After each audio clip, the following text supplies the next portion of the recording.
আপন মানুষ কোনোদিন পর হয় না। যদি কখনো পর হয়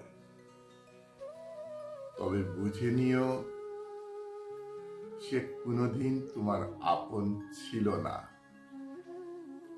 সে শুধুমাত্র ক্ষণিকের জন্য তোমার জীবনে এসেছিল।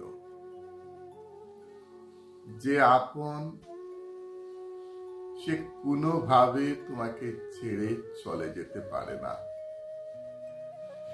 অভিমান আসতে পারে, রাগ আসতে পারে, তার মানে এটা নয় সে তোমার অমঙ্গল কামনা করবে বা তোমার সাথে সম্পর্ক বিচ্ছিন্ন করে দেবে।